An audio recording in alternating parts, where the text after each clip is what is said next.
The Wild Woodman, how to make great char cloth, step by step.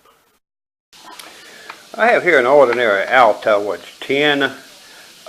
It was full of Altoids when I got it, and I have consumed the Altoids. Therefore, this tin is brand new. Cost, convenience store, $1.75. I cleaned it out a little bit because there was a little dust in here, and I have marked it approximately in the middle of that top right there. You see a little mark I put approximately in the middle. I'm going to stick a hole in that Altoids tin. You might notice that I am going extremely slow. That is intentional, so as to be able to get across to my local clientele. My associates here locally are oftentimes not extremely bright. So for the intellectually challenged, I'm going very slow. For example, this is a screwdriver. I'm going to poke a hole in the tin with this screwdriver. You can use a nail or any other sharp object that you might want to try. I have here some cardboard I cut up. I did this so that I can do this on the table and not hurt the table, because if I poke a hole in the table, there are those who would not be happy with me. I place my screwdriver where I have marked the top. I am hitting it with the palm of my hand just to get a hole started from the inside, because I don't want to bend the top of my Altoids tin. I'm going to tap it. There may be a jerk on the table.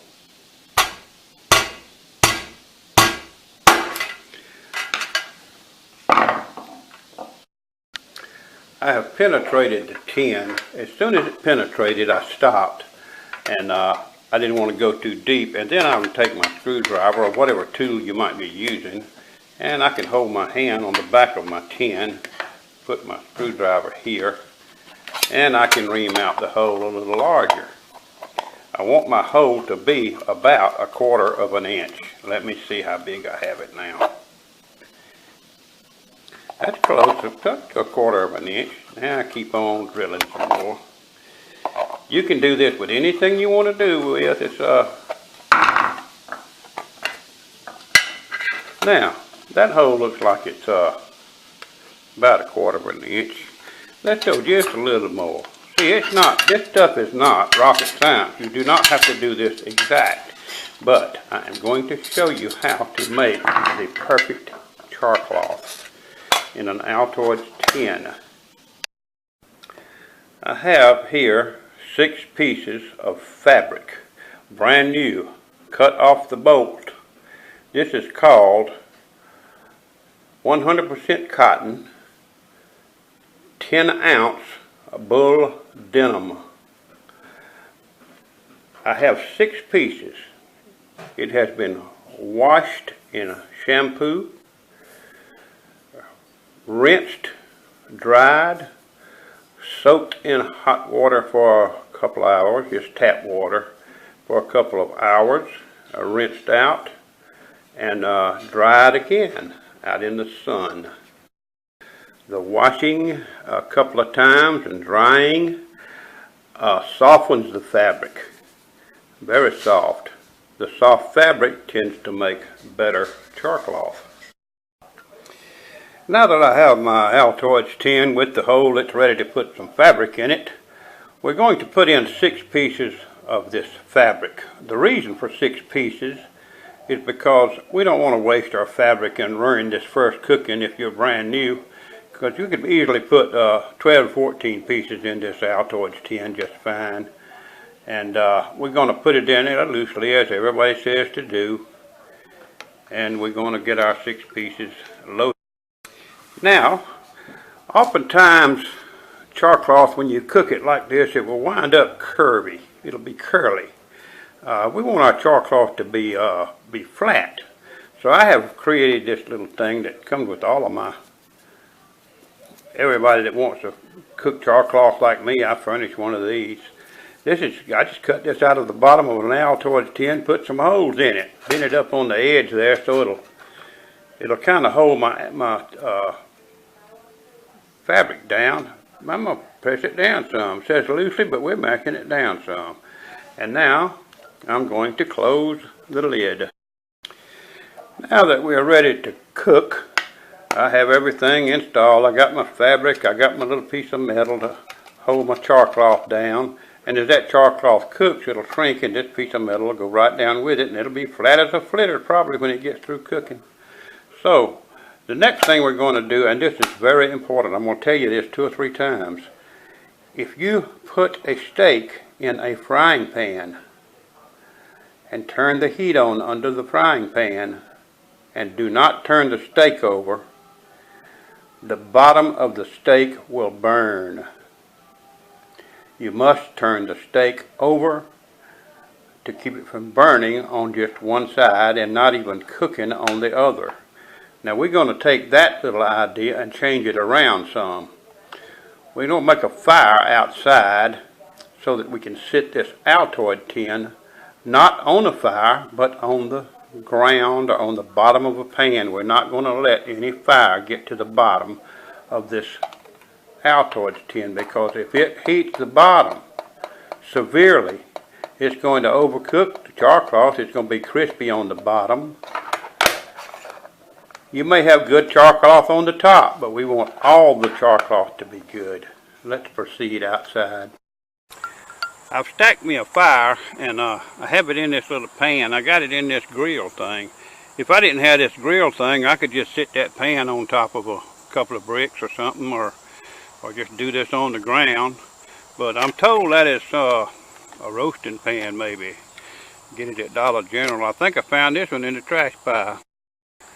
I have my Altoids tin prepared. Now sometimes Altoids tin won't fit very tight and it'll want to pop up when the gases start in the can. It'll want to pop up, so you can bend it ever so slightly right here, and so it'll snap and fit a little bit tighter. Now I have soaked my sticks and such there with some charcoal lighter, or diesel fuel works good for me. Don't use gasoline, it flares up pretty quick, as you should know, but diesel fuel doesn't do too bad, but you must be very careful with it. Now, I'm going to set my Altoids tin. Remember, don't sit it on top of a fire. I'm going to sit it down on the bottom of that pan, so the fire will be all up around it. I forgot to mention I have my little metal thing I make to go in all of my charcoal fire kits. It just seems to hold the char cloth flat. No, it won't be curly. And we're going to, I think I got 6 or 8 in there. I forgot how many pieces of 10 ounce bull denim brand new fabric I have in that tin. Let's light it. Match is ready. Let's light it up and see if it'll light with that diesel fuel on there. See how that diesel fuel doesn't do too bad. It'll burn a little bit slower than gas. You don't want to put gas on. It'll burn your whiskers off of your face. Been on for 5 minutes. You can see the paint is burning off of the Altoids tin, and I believe you can see the flame coming out of the hole. Usually smoke comes out of the hole first, but this time actually it was hot enough that the smoke ignited, and now we have a flame coming out of that hole. We're going to let it go until the flame quits completely, and it will be done. It's been 10 minutes, and you can see actually a bigger flame coming out of that hole now. Intermittently, I keep putting wood on my fire. I keep it fed. I like a flame to be around the fire. And remember, there is no fire underneath that tin. If it were, it would be like cooking a steak in a frying pan without turning it over. We're doing more like a broiling the steak. We got heat coming from around it, on top of it, and all around, so that all of our char cloth will get done. And 10 minutes in, we still have the flame. I hope you can see a flame. There's a little bitty flame, an intermittent flame, a little very small one, not much bigger than a match head that comes from that hole every now and then. That means that stuff is just about done. And when the flame stops completely, that'll be it. I'm going to see if I can get that out of there without using any tongs, since it's quit, it's only been 14 minutes. I'm going to see if I can get it out of there, and I'm going to show you. If I tap it, no smoke came out of that hole, you can pretty much figure it's done. I got a little stick here with a point on it. I'm going to try to get that with that. Now, I got it. Let me take it and sit it somewhere. Had that little bowl under my grill thing here. I sit it in that little bowl. I left the stick sticking in that hole so that you don't want any air to get to your char cloth. I'm going to let it cool very well, probably for 15 minutes or so, maybe more. Okay, I let them cool for about 15-20 minutes and picked it up and I wiped with a rag. I wiped the burnt off paint. That paint can be nasty. That's why I do these tins first before I let anybody have any. And we're going in the house and see what we got inside this tin. Now indoors, we're going to open it up and see what we have. Here we go.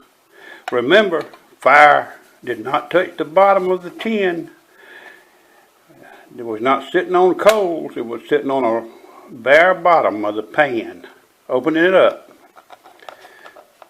A little tight. There we go. There's my little piece of metal. It's supposed to keep it all from curling. And notice that tin was full when we put this in here, and you can see how much it shrunk. It was it shrunk about 25% on the one side, and the long side about 20%. So let's see what we got in our char cloth. Take it apart. It feels good. Feels good on the bottom. Let's take a bottom piece. That's the piece that usually gets burnt if you let the fire get down there. There's the bottom piece of char cloth. Feels like velvet. It's flimsy. It's black. It's got little strings around it. Instead of just tearing it, let's pull it apart. See how we'll see how it'll do pulling apart this way. Notice all those little strings? You let your spark hit one of those little strings, and I got that much. And that's about a third of that piece, and that's all I need to start this fire that I'm going to test it in a few minutes. Okay, that was the bottom piece, the top piece. This is brand new, 10% bull denim fabric. Cut it right off the bolt. There's another piece. Let's pull it apart. Just see how it does. Let's tear it this time instead of pulling it. We'll tear it. See, when you tear it, you don't get quite as many strings as you do when you pull it apart. If you notice how that makes a lot of strings. Okay, let's go in the middle here somewhere and get a piece. I got it all tore up. I don't know how many pieces I put in here. About 6 or 8, I said. And there's another fine piece of char cloth. Nothing wrong with this char cloth. Look how nice it looks. And this is about, let me check it. Measuring the Altoids tin, it's about almost 3.5 that way, and about 2 1/4 this way. Now let's do it again.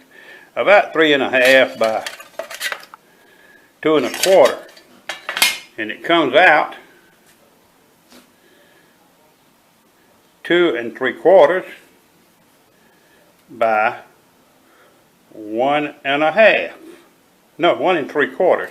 Plenty of cloth to tear it into thirds. Let's try it in the third, see what we got. There's about I like to pull it apart like that. Gets more stringy hairs on it. That's 1. There's thirds. Gives you it's almost, it's about 3/4 of an inch, over 3/4 of an inch by 1 3/4 inches. It's big enough. Let's tear 1 1/2, see how big we got it. This is making some good char cloth when you do it this way, by the way. Let's pull it in half. There's a 1/2 piece of char cloth. 2 good pieces. That makes easily 2 pieces off of one 2 inch by 3 1/2 inch fabric. And that give me 1.75 by 1.75 inches. That's a good, a lot of them say 1 inch by 1 inch is all you need. So this is some real good char cloth. Remember, I used my little piece of tin that I put in each of my kits. And I put the hole in the Altoids tin, 1/4 inch, burn it, get the burnt paint off of it. And then I recommend that you do not put it on top of coals. Let the bottom be on a bare surface. And you can put 12 or 14 pieces of 10-ounce denim fabric in this thing and cook it. And that'll give you 12 of them will give you 25 pieces of char cloth if you cut it in half. And if you measure the length of this is going to be 2.5 inches, and you put 12, it's going to be 2.5 inches by 12 of them times 3, 3.5 is going to give you about 3 or 3.5 feet. And that concludes this video, and I hope I have done this in very fine detail. And we will check the char cloth. I said this is the end, but let's just test a piece of char cloth in a minute. I got me a glass of water right there. I'm going to see if this will strike right here where I'm sitting, and put it out real quick. Don't take it. Look at my little flint. It's a real thin, it's a thin shiver off of flint. But don't sell them little ones short now. They sharp. That thing's sharp as a razor. I like the little pieces of flint personally. Anybody that needs any, all they got to do is ask. I'll throw a few in with the kit if they want it. Here we go. Let me back up. I'm in a bad I might have to hold it where I can get a strike on it. And there was 2 strikes it lit. Let's put that out. That's a real nice char cloth. Let's turn it around this way. I doubled it over, by the way. Let's double it over again right here. I'm going to try it where you can see it, and we're going to see if we can get a 1 strike. And I'm in a bad position. Let me turn the camera up. There we go. Now, let's see what happens. Still can't get a strike on it. Well, I'll hold it where you can't see it, and I'll strike it. 1 strike, not that went. You may not can see that lip. See it now? Blowing on it. And that is some fine char cloth. You can put it out with your little, I'm using a Nicholson file, broke off Nicholson file, and I smoothed it with a grinder. And I'm going to see if I can still fit this. Now, I got a strike on it, just with that little bit. Let's try it again. This is fun. What you do, try to get you enough char cloth to practice, because you get good at it. And it's lit. I better quit this in the house. I'm going to wind up in an unforgivable position here in a little while. Let me put it in this water. When you put char cloth in the water, you see it still burning. I don't know if you can see it or not, but it's still lit. And you got to get it swirled around in there. Make sure you get your char cloth put out. You don't want to burn the house up. You want to do this outside. Do not do it inside like I'm doing. And that concludes this video. Any questions? Please advise.